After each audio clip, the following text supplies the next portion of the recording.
Oh, okay. All right.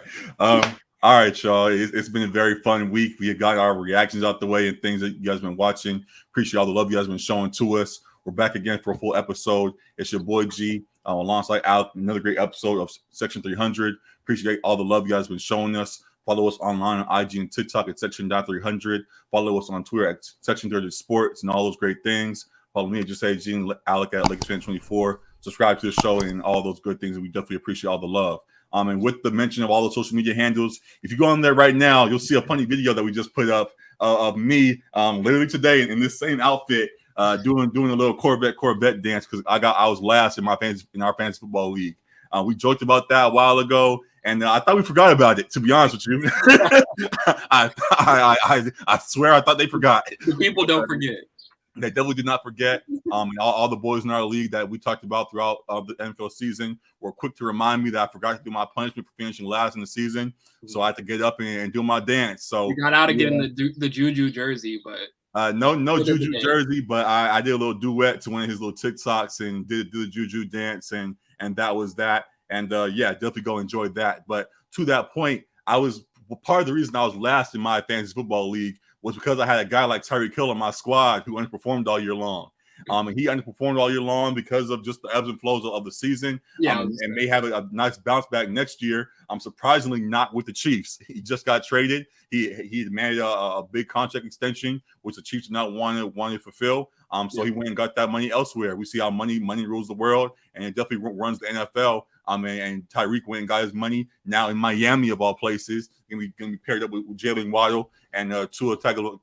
I can't say his name. With Tua, I'm gonna try to say his Tagovailoa. How you say his name? He's gonna be tagged up with Tua, and there's gonna be a very interesting thing to see how that plays out. So that news just broke today, and a lot of folks are saying the Chiefs Dynasty is over and all kinds of stuff. I know Alec, you felt the way about Mahomes, and you were a supporter of his. How do you feel about Tyreek's move and all that's coming with it?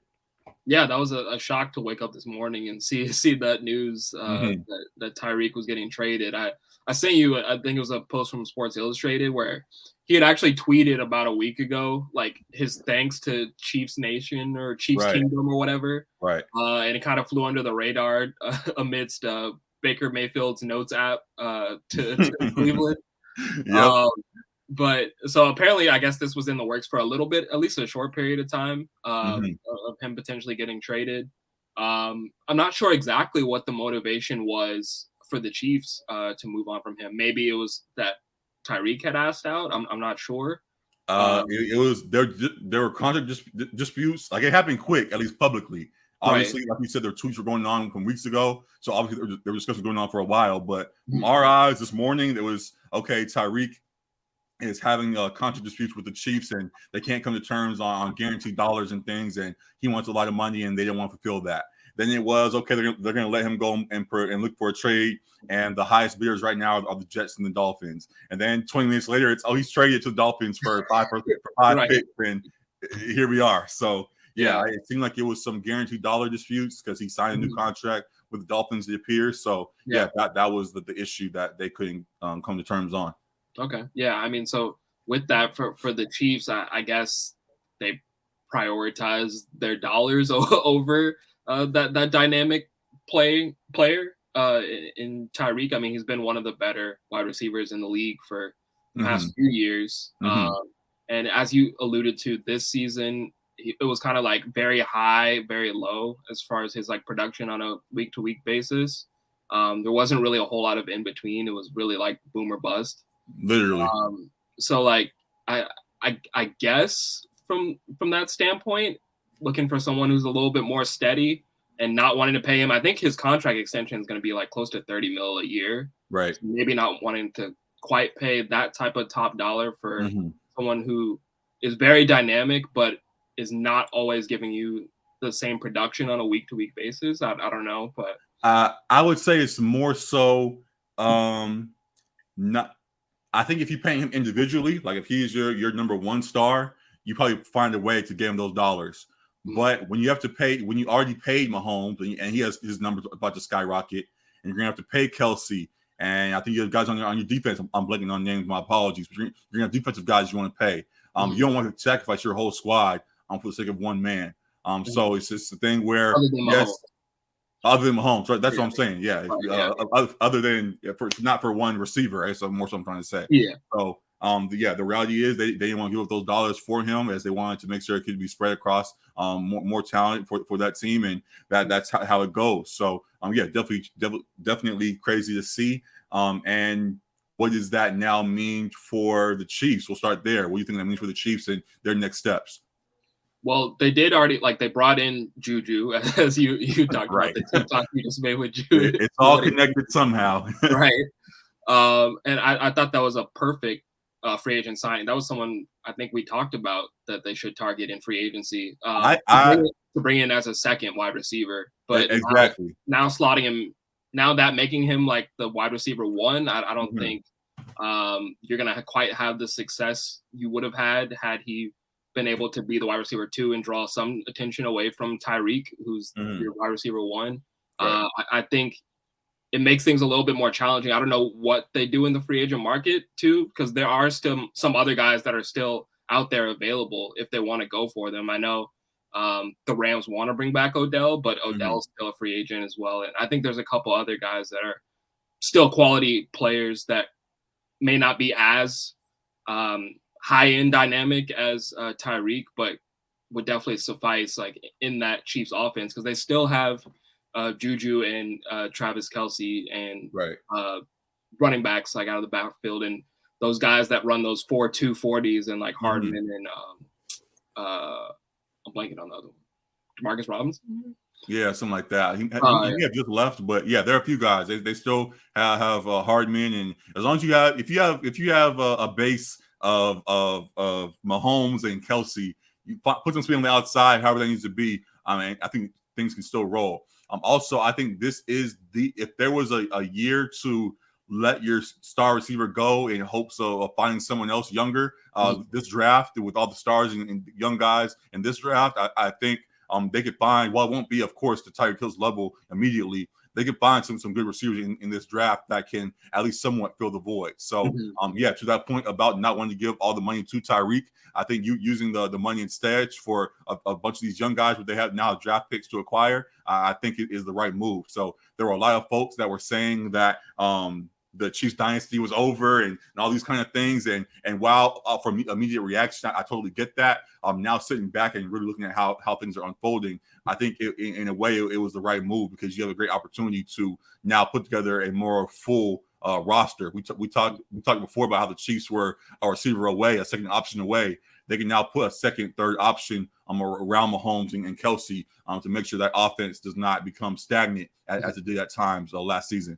Yeah, that's a grounded take from you. You had on here that the Pat Mahomes demise would be televised. So has your opinion changed already? That quick? Listen. I want our listeners to understand that we very much can have some biases, and I have my Ravens jersey on. We can get emotional about our teams and all of that. We can be realistic about things as well. So I'm giving the realistic point first, so you guys can hear some real discussion about what's going on. Now for the fun. I love it, man. It's creating some opportunities for my squad to continue to elevate. I thought we were going to do well anyways, regardless of what they did. Seeing the opportunity, seeing the lack of dominance that the Chiefs had, where they were able to find ways still to get to conference championships and things. It still seemed like they were a beatable team that teams just couldn't figure out until recently. So I thought the window was there to begin with, and now as they're trying to not fully rebuild, but just maneuver some things differently now, I definitely saw some opportunity for my squad. So I'm excited even seeing the landscape of the rest of the AFC. So it was funny. We talked a few weeks ago about who your villain is in the NFL, and I picked Mahomes as my guy. So seeing him lose his number one guy or his number two guy, if you see Kelce as that, seeing him lose one of his top targets, I'm all for it, and love to see it, and we'll see how he bounces back from that. But back to the real side, as we said, I do think there still is a lot of room for them to recover and get back to the high hopes that you and many others had for them. So we shall see. I will say too, we didn't even talk about what they got in return. They got a pretty good haul as far as like five draft picks. I believe 2 or 3 of them are for this 2022 draft, and then the final 2 are from the 2023 draft. So they may even draft a wide receiver in the first round. That's what I'm Because I think saying. the first pick is like 29 or something like that. That's what I'm saying. So Yep, they 29. could draft a young, talented wide receiver. I know there's a couple guys that are like, and as far as draft boards, like gonna go in that area. Your USC boy Drake London might be in that area as well too. There's a few stars early on, and there's some guys late they can find also that could be very serviceable also. So there's a lot of great talent. Folks talked about how this may be an underwhelming class in regards to quarterback, but damn near everywhere else there's some legit pieces. So the Chiefs definitely can still find some good guys there. Mm-hmm. Oh, and to that point too, I don't think we had it on the list, but as you talked about it maybe being a thin draft for QBs this year, I believe is it Kyrie Willis? The Malik Willis. Malik Willis. Yeah. I think he had like a meeting with the Steelers, like Mike Tomlin. He has pro day a couple day or two ago from the time you got to see this as well as his pro day, and he met with the Steelers, and I think that'd be a great fit for him. Obviously, I wouldn't like it as a Ravens guy, but beyond the jersey, I definitely see that as a great fit there. So we'd love to see it happen, and I definitely for him. I'm going high in the draft this year. Yeah. I was just interested in what you thought, seeing that as though like that's a team that's in your division and already like the quarterbacks in that division is kind of by the side, I'm all for it. I'm all for it. Yeah. That'd be a great pairing. Cool. Anything else with the Tyreek trade? Oh, we talked about the Chiefs side of it all. We think about Miami side and what they're going to be getting now, having that dynamic duo of Jalen Waddle and Tyreek Hill. Yeah, I think they're going to have like 3 of the fastest guys like in the league too, because I believe like Raheem Mostert too runs like a 4.3 40, and then so is Waddle and Tyreek. So I mean they're gonna have a lot of speed out there. People have questioned Tua's ability to throw the deep ball, but I was listening to a podcast earlier and they're talking about how his offensive line has been like one of the worst as far as like winning like the line of scrimmage. Like on his dropbacks, he's only getting about like 2.5 seconds to get the ball off. And it's one of the worst in the league. So maybe if he gets a little bit more time, he's able to hit more. They are starting to rebuild that.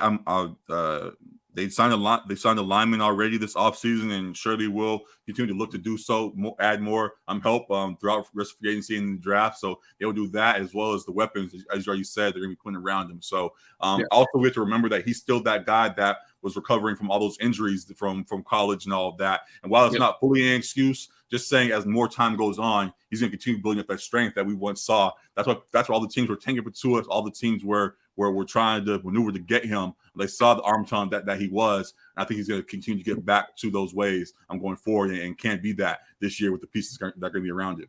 Yeah, and then they have the new head coach, Mike McDaniel, who's coming in motivated and has relationship with a couple of those guys as well. Like Raheem Mostert, he coached in San Francisco. Chase Edmonds, who they brought in, I believe he coached as well. So I'm sure the rushing attack is going to be great because it was great in San Francisco under Mike McDaniel. So I think they are going to be a team to watch for sure. I think a lot of people are probably going to be much higher on them than they've been in previous years. As they should. It makes sense. While Brian Flores did a decent job amidst whatever he had going on with the front office as well, not wanting him to win games in that. Right. He still put pretty decent products of football on the field, but I think they'll have some higher expectations this year, and maybe that could be to their detriment when you have those higher expectations, not being able to live up to them. But I think it's something probably exciting if you're a Dolphins fan who hasn't gotten to see a whole lot of great football over the years. They're definitely going to have weapons at their disposal. It's just a matter of how they'll execute using them. Does having Tyreek hurt Jalen Waddle's rise, or does that help him? I think it helps. I mean, I think it helps both of them. Just both of them being dynamic, speedy guys and drawing attention off of each other. Maybe not being able to double Tyreek as much as he was doubled in Kansas City because of the rise of Jalen Waddle. And they still have Mike Gesicki as well, too. I think they signed Cedric Wilson as well. So I think so. Yeah, I mean, Tua's going to have the ability to spread it around nicely. And he saw him do that at Alabama. So there's no reason to believe that he can't do it at the NFL level if he's given time in the pocket. I don't think it hurts Waddle's rise at all. Yeah, he has two houses and what's it called? An abundance of riches there now with all the pieces he has around him. So they're going to take advantage. And there are folks that are saying this might be a make or break year for Tua. I think he will deliver and definitely could still go on to do great things. So hoping for that. Then looking at it, like I said, with Jalen and Tyreek. To your point, yeah, I disagree. I think that just opens things up for both of them. We already had high hopes for Jalen. People saw him as great number one for them already as is. So now as a 1A, 1B, or a second option, however you want to describe it, them next to each other, I think it only benefits both of them, and they both were able to thrive without the pressure all on one of their shoulders individually. So yeah, I'm looking forward to what that team put together. And again, seeing what Mike McDaniel has done in the past and the creativity he has on the offensive side and what he did. We raved about Deebo Samuel all playoffs long and things, seeing what he did with a guy like him, seeing what that could mean for guys on this squad, Jalen and then others as you went down the list of. I think this Miami squad is in good shape. So yeah, looking forward to what's to come with them. Anything else in that regard?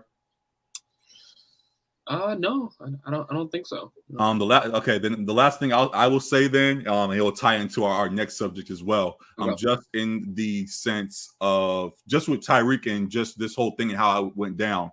There are a lot of folks that said with this Chiefs Dynasty, when you have a dynasty like this, you should try to, you may take a pay cut to maintain it and things of that nature. But we've seen in this situation and many situations in the past, as well as others that are going on currently, that regardless of what the situation might seem to the fans and public and all of that, how we see the perfect picture of all things. Guys, when they get to the league, want to cash out as much as they can. Seeing how short their careers may be, and how quickly things can turn from being the face of a franchise to a guy coming off the bench just doing whatever. You want to make sure you can capitalize as quick as you can. So you got like Tyreek, when you may see all these new receivers on the way who may one day take your spot or wherever the case may be, and you want to make sure you capitalize on the moment that you're in.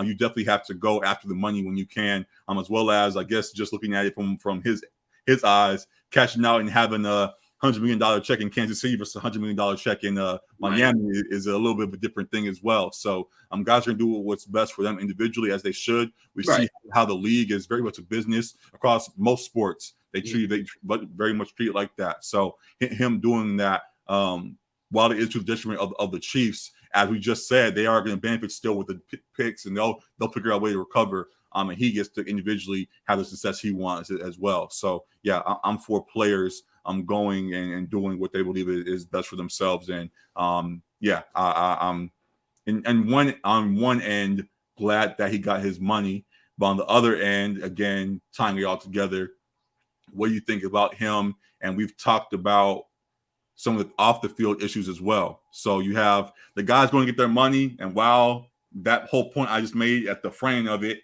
I'm all for. We see now with him and Deshaun Watson, who will go to next. We have two guys who have somewhat of I wouldn't say somewhat, like a tarnished past. I'll describe it in short. We have two guys with some history there that are still cashing out to the nth degree. What do you think about the league still putting a lot of money in their pockets?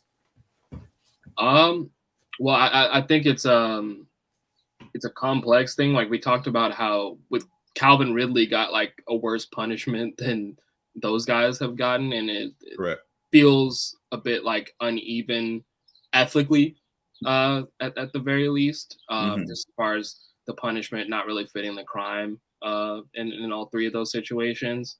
I don't 100% remember how things like were finalized with Tyreek legally, but I think like with Deshaun Watson, it's been kind of nasty, like how it's been handled, I guess, in terms of the Browns PR team or whatever trying to frame it.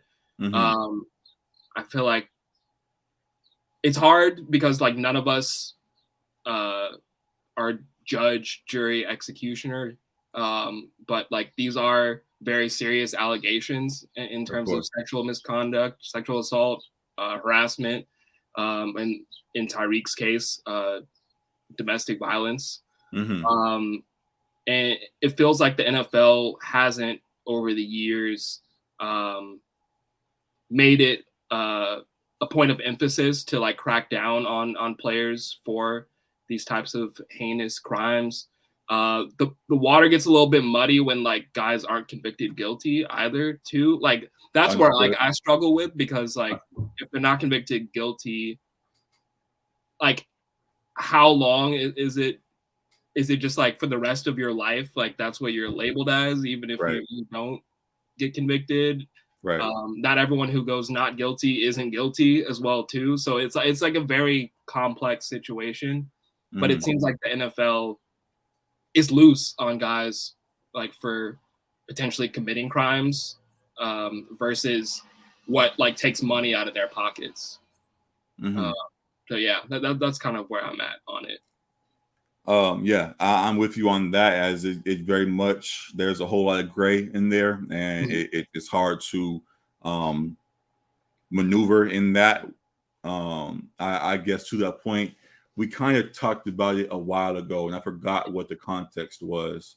It might have been Kaepernick, I think, but I brought up the idea of,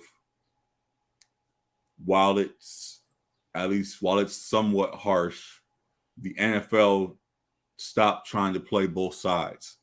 Like the NFL should just say, hey, we're not, as you said, we're not judge, jury, and wherever the quote is, we are here, and our priority is putting the best quality entertainment on the field as we can.